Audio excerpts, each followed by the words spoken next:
안녕하세요. 제 일이 한창 안 풀릴 때는 세상이 왜 이러나, 신은 나만 싫어하는 건가? 원망도 많이 했지만, 시간이 지나고 보니 인생사 전부 세옹지마인가 보다 깨닫게 되었습니다. 한번 깨닫고 나니 전처럼 조바심 나거나 남을 부러워하는 마음도 가지지 않게 되었어요. 인생은 누구나 자기만의 속도로 자기만의 길을 가는 거라 생각하니 다른 사람한테 시선을 돌릴 필요가 없어지더군요. 덕분에 저는 매일매일을 더 나은 삶을 살기 위해 노력하고 있네요. 저희 어머니가 버릇처럼 사람의 인생에도 계절이 있다 하셨는데, 이제는 그 뜻을 알 것 같아요. 날씨는 어느덧 완전히 가을 날씨가 되었지만, 제 마음만은 따뜻한 봄 날씨가 따로 없네요. 제가 이렇게 인생을 여유롭게 바라볼 수 있게 된 데에는 전부 제 친구의 영향이 큽니다. 정말 그 친구는 지옥이라는 장소가 아깝지 않을 친구예요. 천국을 잘못 쓴 게 아닙니다. 그 친구는 악마나 다름없어요. 지금부터 악마 같은 친구 덕에 아이러니하게도 제 삶을 긍정하게 된 이야기 들려드리겠습니다. 선아는 고등학생 때 만난 친구였습니다. 고등학생 때는 저도 선아도 각자 친하게 지내는 무리가 따로 있어 그때까지만 해도 저희는 그냥 마주치면 인사하고 할 얘기 있으면 조금 나누고 그뿐이었습니다. 그러다 제가 타 지역으로 대학을 가게 되었는데 마침 선아도 같은 대학 같은 과인 겁니다. 저는 나중에 시험을 쳐서 더 좋은 학교로 편입하게 됐지만 고등학교 동창이기도 해서 알고 지낸 기간도 길고 2년 가까이 대학에서 매일같이 강의도 같이 듣고 밥도 같이 먹고 과제도 같이 하며 붙어 지내니 저와 선아는 둘도 없는 친구 사이가 되었습니다. 선아는 정석 미인이다 싶은 얼굴은 아니었지만 단발머리에 활발하고 잘 웃는 명랑한 스타일이었던지라 남자 동기들한테 인기가 꽤 있었어요. 그런 반면 저는 낯을 심하게 가려서 본의 아니게 자꾸 철벽을 치게 되는 스타일이었죠. 남자한테는 그다지 관심이 많지 않았기 때문에 제 그런 성격이 특별히 불만스럽지는 않았습니다. 오히려 누구든 빨리 친해지고 쾌활한 분위기를 잘 만드는 선아의 성격이 신기했어요. 전 돈을 줘도 피곤해서 그렇게는 못 살 것 같았거든요. 하지만 저와 다르다 뿐이지 학교 생활을 더 즐겁게 보내는 건 선아라 가끔씩은 선아의 친화력을 부러워하기도 했습니다. 선아가 남자 동기들이랑도 허물없이 두루두루 친하고 그 사이에서 고백도 종종 받으니 뒤에서 질투하는 여자 동기들도 있었는데 선아 성격이 원래 쾌활한 데다 아무나 잘 챙겨주니까 자연스럽게 인기도 많은 건데 뭐 그런 것 가지고 질투를 하는지 다들 참 속도 좁다 생각했었네요. 지금 생각하면 선아의 본 모습을 간파해낸 그 아이들 눈치가 엄청 빠른 거였습니다. 전 워낙에 곰 같은 성격이라 직접 당하기 전까진 아무것도 몰랐었네요. 아니, 지금 돌이켜보면 직접 당했는데도 바보같이 저만 모르고 있었습니다. 전 편입 준비를 앞두고 남자친구를 새로 사귀게 되었어요. 남자친구가 먼저 저를 좋아해서 열렬히 구애하는 걸 제가 받아줘서 사귀게 된 거였죠. 전 사실 그 당시에 편입에만 집중하고 싶어서 어차피 잘해주지도 못할 거 남자친구를 사귈 마음이 없었거든요. 그런데도 너무 열심히 고백해오길래 일단 사귀어보고 아니다 싶으면 그때는 헤어져야겠다 하는 마음으로 사귀게 되었어요. 그리고 솔직히 말하자면 남자친구가 인물도 꽤 좋아서 학교 내에서 인기도 많았었거든요. 기왕 사귀는 거 매력 없는 사람보다야 인기가 많다는 건 다 그만한 이유가 있겠지 싶었습니다. 다행히 남자친구는 어렵게 저랑 사귀게 된 만큼 제게 잘하려고 애쓰고 늘 저를 배려하더군요. 그 마음 씀씀이 때문에 저도 어느 순간부터 남자친구에게 마음이 조금씩 생겨나던 무렵이었어요. 그런데 갑자기 남자친구가 제게 이별을 통보하더군요. 선아에게 다 들었다며 사실 자기를 좋아하지도 않으면서 갖고 놀았던 거냐고, 그동안 재미있었냐고, 뭐 이런 꽃뱀 같은 게 다 있냐며 절 앞에 두고 온갖 쌍욕을 하는데 어이가 없었어요. 너무 당황스러워서 남자친구에게 처음엔 그랬지만 나도 서서히 마음을 열고 있었다고 사실을 전할 수도 없었죠. 그렇게 갑작스럽게 남자친구와 헤어지게 된 후 선아에게 연락을 했습니다. 남자친구가 갑자기 나보고 헤어지자 하는데 혹시 네가 무슨 말을 전한 거냐고 물었죠. 그랬더니 제 남자친구가 저랑 사귀면서도 늘 너무 외로워 보이길래 선아가 충고 겸 말을 전했대요. 근데 그 내용이 제가 편입 준비 때문에 바쁜데 자꾸 남자친구가 귀찮게 연락해서 고민이다 라고 선아한테 말한 것처럼 되어 있더군요. 이제와 생각해보면 제가 자기보다 인기 많고 잘난 남자를 사귄다는 사실을 못 견뎌한 나머지 이간질한 게 틀림없었죠. 하지만 아무래도 그 당시에는 잘 사귀다가 갑자기 절더러 꽃뱀이네 뭐네 욕하는 전 남자친구보다는 선아가 더 믿을만하다고 생각돼서 바보같이 선아 말을 곧이곧대로 믿고 말았습니다. 그땐 제가 생각해도 참 순진했네요. 그리고는 편입 준비에만 몰두했기 때문에 슬퍼할 겨를도 없이 그냥 인연이 아니었나 보다 생각하고 넘기게 됐어요. 그 결과 제가 원하던 대학에 편입시험에 합격하고 저와 선아는 그때부터 서로 다른 대학에 다니게 되었습니다. 저는 서울로 가고 선아는 지방에 남게 되었어요. 그래도 한동안 즐겁게 지내온 시간이 있어서 연락은 끊기지 않고 매 학기에 두어 번 정도는 각자 지역을 왔다 갔다 하면서 우정을 이어갔어요. 그런데 제가 편입하고 한 학기쯤 지났을까요? 선아랑 오랜만에 만나 술집에서 얘기하는데 테이블 위에 놓여진 선아 폰에 전화가 왔어요.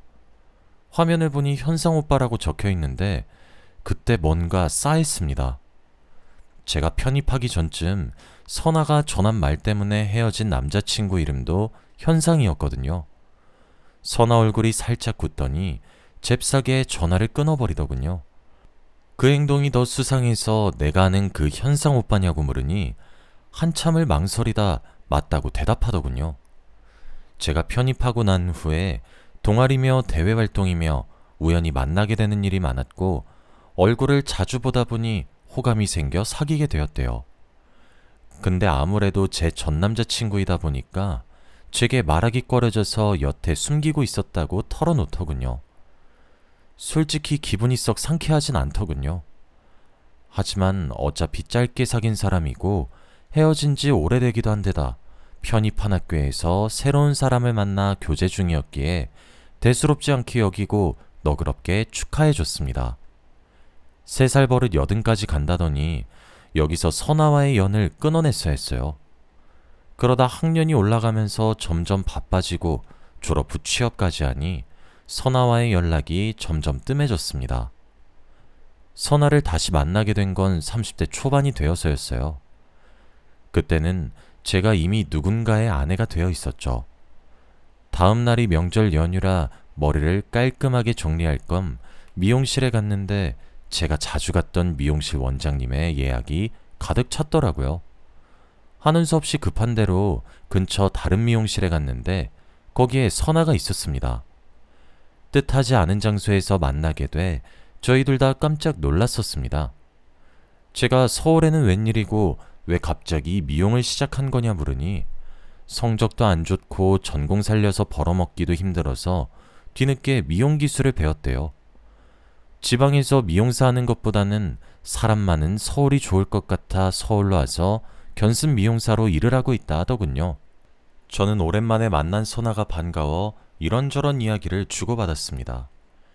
제가 결혼했다는 사실을 듣고는 깜짝 놀란 선아는 자기도 사실 대학 졸업하고 얼마 안 있어 결혼했다는 소식을 전하더군요. 상대는 현상 오빠가 아니더군요. 이걸 다행이라 해야 할지 참. 아무튼 잠시 못 본 새에 여러 일들이 있었구나 하며 이런저런 위로를 건네고 있었어요. 오랜만에 만나니 전에 있었던 찝찝한 일은 하나도 기억이 안 나고 수원해진 친구를 다시 만났다는 즐거움만 느껴지더군요. 마침 선아네 집이 제 회사와 가까운 곳에 있어 저는 자주 놀러 가기도 하면서 대학에 다닐 때보다 저희 우정은 좀 더 돈독해졌습니다. 제가 그때 취업하고 결혼하느라 다른 친구들과 자연스럽게 멀어진 상태였고, 결혼한 지 1년이 넘어가는데 아이가 없어 여러모로 스트레스 받던 시기였거든요. 그런데 우연히 선아를 다시 만나 우정을 쌓으니 나름대로 힐링이 되고 의지가 되더군요. 그런데 너무 갑작스럽게 선아 남편의 부고 소식을 전해 듣게 되었어요. 원래도 심장이 약하다고 듣긴 했는데 자다가 갑자기 심장마비를 일으켰대요. 밤늦게 옷을 챙겨 입고 남편과 함께 장례식장에 갔더니 선아가 넋이 빠진 채로 엉엉 울고 있더군요. 저는 축 늘어진 선아를 부축하고 저희 남편도 제정신이 아닌 선아를 대신해 장례일을 처리해주고 했습니다. 친구 좋다는 게 뭔가요? 그 이후에도 혹시 선아가 죽은 자기 남편을 따라 나쁜 마음을 먹을까봐 틈만 나면 저희 집으로 불러 남편이랑 셋이서 같이 맛있는 것도 먹고 외출도 같이 하고 그랬습니다. 다행히 저랑 남편 나이 차이가 그렇게 많지 않아서 선아랑도 말이 잘 통하는지 셋이서 친구처럼 잘 지냈어요. 저와 남편이 이렇게 신경 쓴 덕분인지 갑자기 남편과 사별하게 되어 충격이 컸을 선아도 날이 지날수록 상처를 지우고 전처럼 열심히 살아가더군요. 선아는 이제 서서히 나아지는데 또 다른 문제는 바로 남편과 제 사이에 아이가 생기지 않는다는 거였습니다. 저도 남편도 빨리 아이를 가지고 싶어 결혼하면서부터 임신 준비를 했는데 2년이 지나도록 감감무소식이더군요. 게다가 남편이 더 이상은 기대했다 실망하기 싫은 마음인 건지 전처럼 저와 함께하는 시간도 많이 내지 않고 회사 내 동호회에 새로 가입해 홀로 취미 활동을 한다던가 자발적으로 프로젝트를 더 떠맡아서 야근을 자주 하게 되면서 남편이 밖에 있는 시간이 많아졌어요. 시부모님들은 늘 저를 배려해 주시는 분들이란 걸 저도 알았지만 시간이 지나도 아이가 너무 안 생기니 제게 가끔씩은 노력은 하고 있는 거냐며 눈치 아닌 눈치를 주시더군요. 그런 얘기를 듣는 저도 제가 갖기 싫어서 아이를 못 가지는 게 아닌데 왜 이런 눈치까지 봐야 하나 하며 스트레스를 받았어요.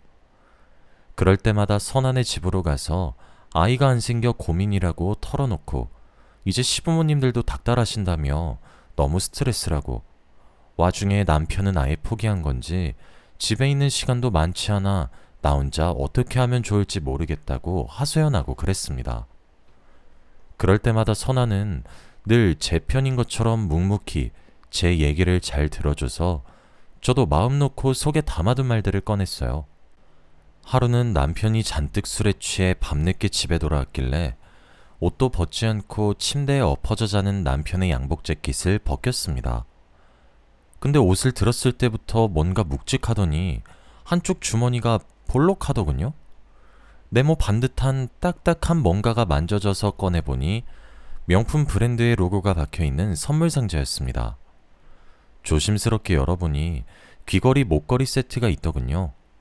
가만 생각해보니 저희 결혼기념일이 한 달도 안 남아서 결혼기념일에 제게 선물하려고 산 건가 싶더군요.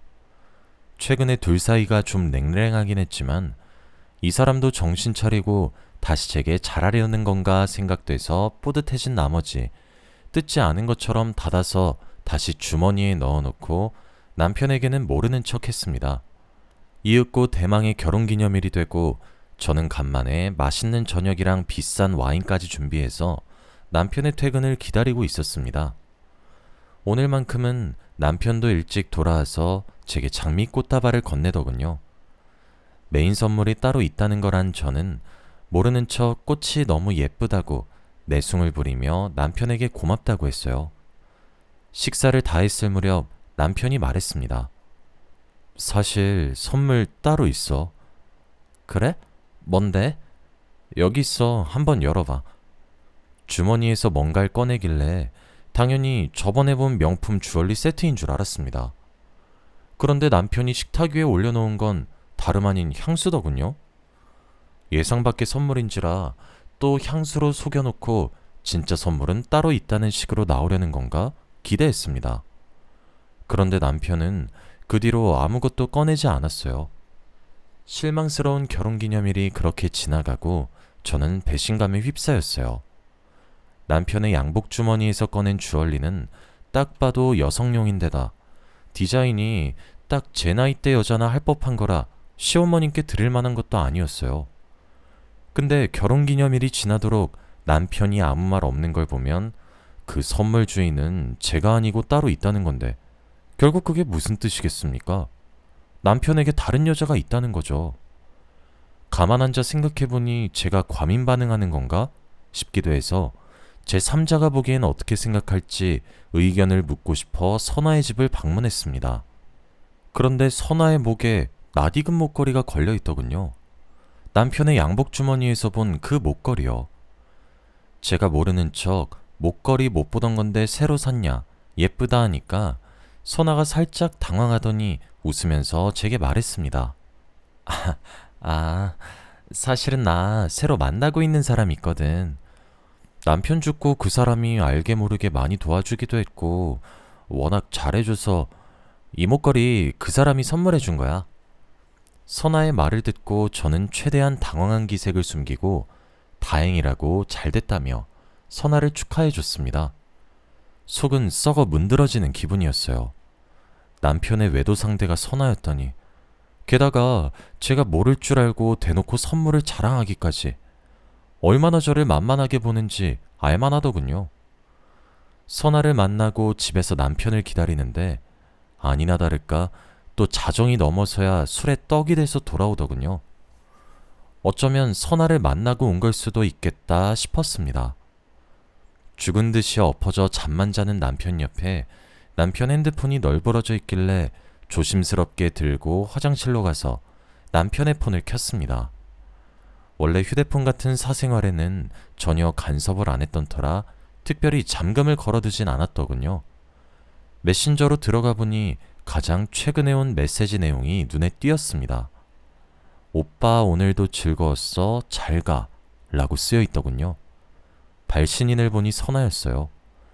대화방에 들어가 그동안 남편과 선아가 나눈 대화를 모조리 훑었습니다. 캡처해서 전부 제 휴대폰으로 전송하는 것도 잊지 않았어요. 그러다가 차라리 몰랐으면 좋았을 충격적인 사실 하나를 알게 되었습니다. 선아는 제 남편의 아이를 임신 중이었어요. 어쩐지 최근 들어 같이 술이라도 한잔하자고 제안하면 몸이 안 좋다거나 내일 일찍 일어나야 한다며 이런저런 핑계를 대고 거절하던데 진짜 이유를 이렇게 알게 되었네요. 그러면서 저를 두고 아무래도 불임인 것 같은데 애도 못 낳는 년이랑 뭐하러 계속 결혼 생활하냐고 오빠 원하는 애는 자기가 낳아줄 테니 이혼하고 자기랑 결혼하재요.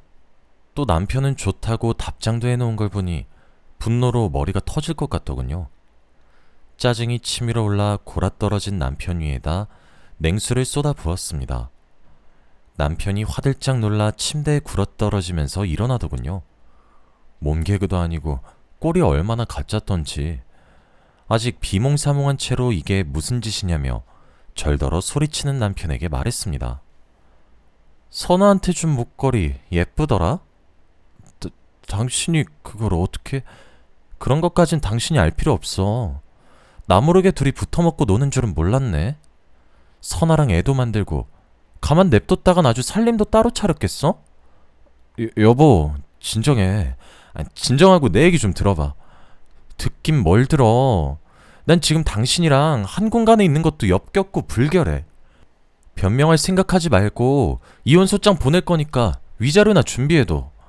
저를 붙잡는 남편의 목소리를 뒤로하고 곧장 집을 나와 친정으로 갔습니다. 친정에 가서 상황을 설명하니 세상에 무슨 그런 일이 다 있냐며 부모님이 저를 위로해 주시더군요. 남편과 선아로부터 번갈아가며 쉴 새 없이 전화가 오는데 계속 무시하다가 선아의 전화를 받았어요. 씨알도 안 먹힐 변명이나 사과라도 하려는 건가 싶었는데 귀에 들리는 선아의 목소리는 이상하리만치 기뻐 보였어요. 고마워. 너랑 이혼하면 진성씨랑 나 결혼하고 진성씨가 가진 재산이며 물려받을 유산도 다 내 거 되는 거잖아. 네가 순순히 이혼 안 해주면 어떡하지 걱정했는데 이렇게 쉽게 물러나서 얼마나 다행인지 몰라. 나는 돈 생겨서 좋고 너는 바람난 남편이랑 이혼해서 좋고.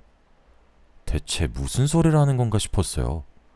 반성하는 기색 하나 없이 뻔뻔스럽게 말을 이어가는데 진짜 악마가 있다면 바로 저런 인간일까 싶을 정도였습니다. 게다가 좀 웃겼던 게 선아는 남편이 가진 재산이랑 시부모님이 남편 앞으로 물려줄 재산을 탐내는 것처럼 보였는데 제가 알기로 몇 달 전부터 시부모님이 큰 투자건에 함부로 손댔다가 쫄딱 망해버려서 지금 빚만 엄청 남았거든요. 겉으로 보기엔 여전히 잘 사시는 것처럼 보여도 갚을 능력도 없이 대출만 엄청 끌어모으는 바람에 돌아가시면 전부 남편이 갚아야 하고 남편도 과시욕이 좀 있어서 외제차며 명품이며 사모으는 버릇이 있는 거지 절대로 모아둔 재산이 많은 건 아니에요. 집안에 돈도 많이 없는데 명품을 그렇게 모아댔으니 저축이 남아났겠습니까? 게다가 저는 원하는 대로 이혼해줄 마음도 없습니다. 아는 인맥을 총동원해서라도 이혼 위자료며 상간녀 소송도 걸어서 제가 받아낼 수 있는 건 끝까지 다 받아낼 거예요. 그 사실도 모르고 해벌쭉 좋아하는 선아 모습을 보니 어이가 없어서 웃음이 터지더라고요. 따로 할 말도 없다 싶어 그래 어디 한번 열심히 잘 살아보라고 축복 같은 저주를 내리고 이혼소장을 접수했습니다. 재판 결과야 뭐 확실한 증거가 있으니 당연히 제 승리죠. 변호사님께서 힘써주신 덕에 두 사람으로부터 위자료도 최대한 받아냈습니다. 선아는 이렇게 많은 위자료를 청구받을 줄은 몰랐는데 재판 내내 얼빠진 표정으로 앉아있더군요. 그 모습을 보고 있자니 통쾌했습니다. 그 후로는 두 사람이 어떻게 지내는지도 모르고 살았습니다. 선아도 저도 같이 아는 예전 대학 동기들이 전하기로는 둘이 막대한 빚을 감당 못하고 매일 하루 벌어 하루 먹고 사는 신세라고 하던데 정말 하나도 안 불쌍해요. 꼴 좋기만 합니다. 저는 이번 사건으로 사람을 못 믿게 돼서 재혼하라는 부모님의 재촉도 무시한 채 그냥 혼자 맘 편히 살고 있습니다. 혼자 살다 보니 스스로에게 집중할 시간도 많아지고 저를 더 잘 돌보게 되는 것 같아요. 마냥 혼자가 나쁜 것도 아니란 생각이 듭니다. 아예 재혼 생각이 없는 것도 아니고 주변에 다가오는 남자가 없는 것도 아니라 지금은 여유롭게 생각하기로 했습니다. 인생에 있어 너무 큰일을 한번 겪고 나니 폭풍이 친 바다가 다시 잠잠해지는 것처럼 오히려 평온을 되찾게 되었어요. 무엇보다 지금 제 삶에 만족하니 이걸로 충분하다고 생각됩니다. 제 긴 사연 읽어주셔서 감사합니다.